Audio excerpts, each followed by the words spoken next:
Kardi Tales is a children's publishing company, and it has been around for close to 15 years.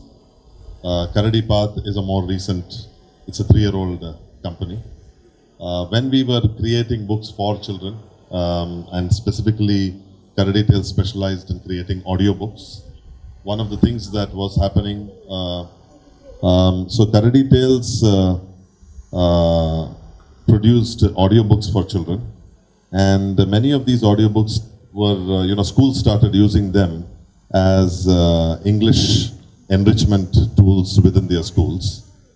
When we started looking at this, we realized that while it was helping, it wasn't something that was really making a huge difference in terms of the English capacity of the children themselves.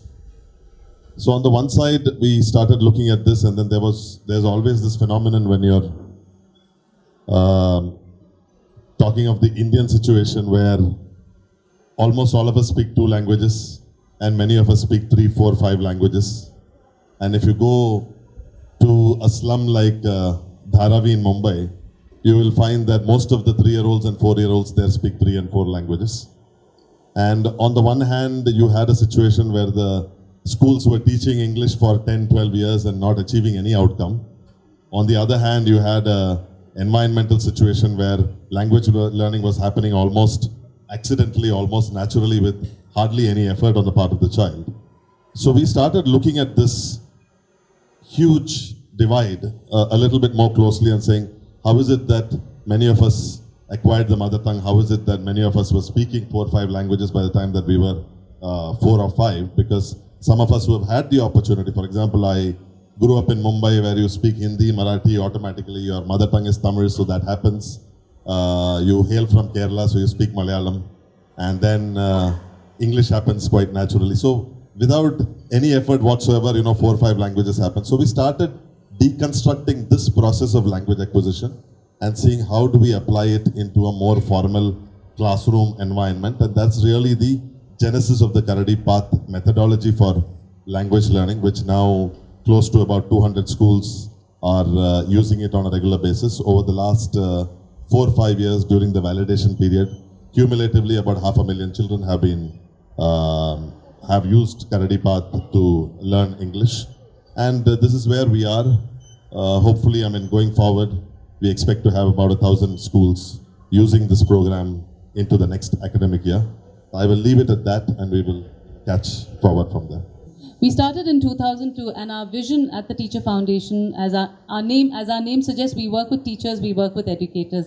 And our vision is to make schools enabling environments for all students, but by empowering educators to become effective, energetic, reflective practitioners and lifelong learners. Now, this is a huge tall order because schools exist so that children learn well. But children will learn well only if teachers teach effectively. And in our country, teachers across the board, government, private, public schools, private schools, do not necessarily teach the best they can teach. And it's not because teachers themselves are bad people, but it's just because there are a lot of systemic issues which need to be rectified.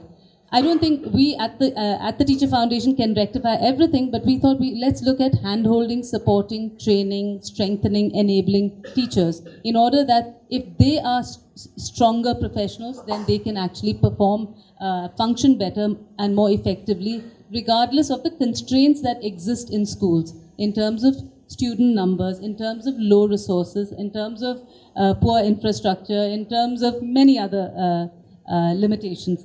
So that's what we do. And at the Teacher Foundation, we adopt, in all our programs, in all our teacher training programs, in all our teacher enrichment programs, etc., we adopt a very teacher-centric approach. Now, you may think that that's a contradiction because we're talking about learner-centric and learner-centered approaches in the classroom. The thing is that we cannot talk to teachers and say, you need to do this with children. These are the things you need to do. This is how children should be learning. Because if that's the case, then teachers will just listen to us, nod their heads perhaps passively, and then carry on doing things the way they do. We need to engage with the teachers. We need to get them on our side. We need to talk to teachers with respect. And therefore, we adopt a very teacher-centered approach. and we help teachers experience a different kind of learning for themselves.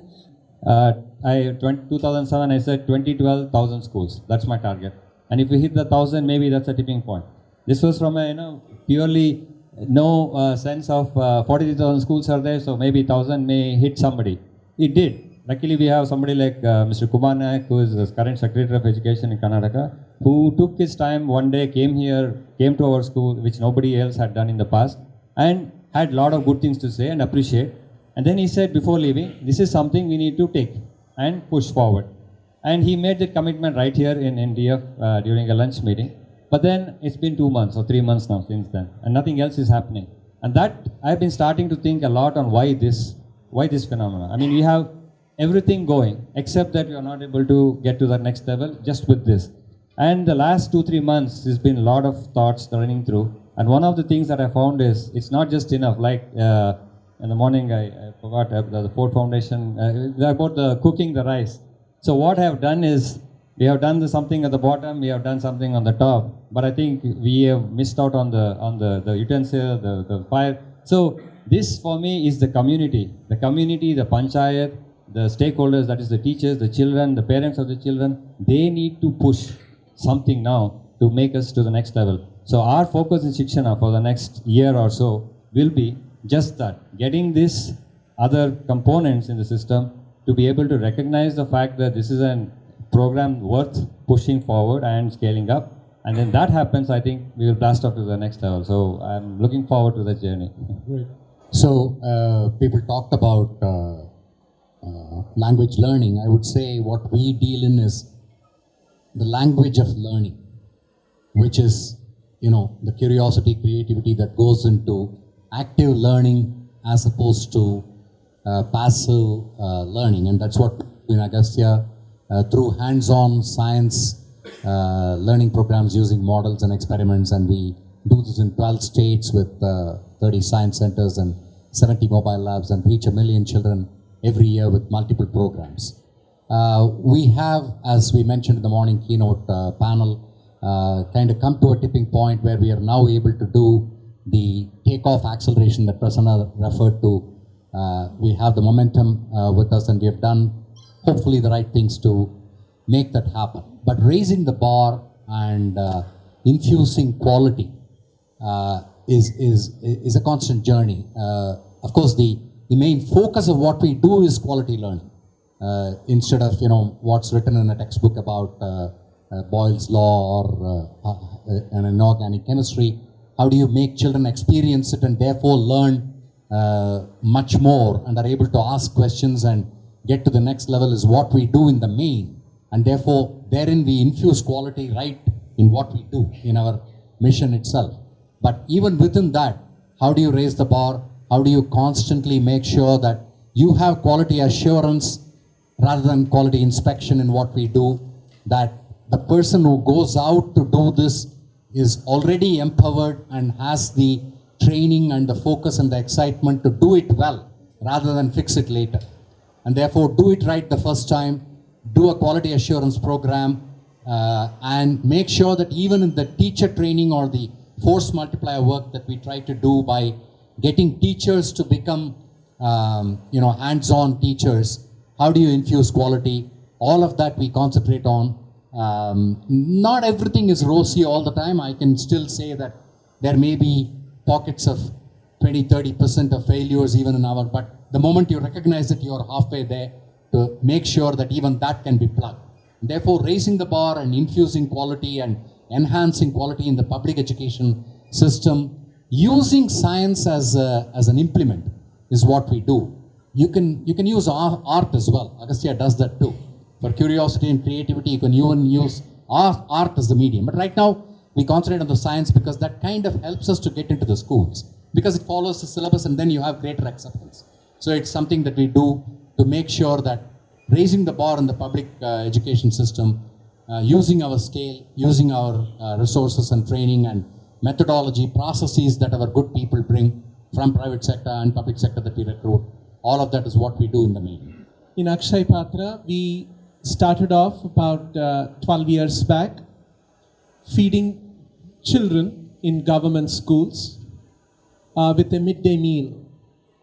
And in the year 2003, cooked meal program became a national program run by the Ministry of Human Resource Development, Government of India.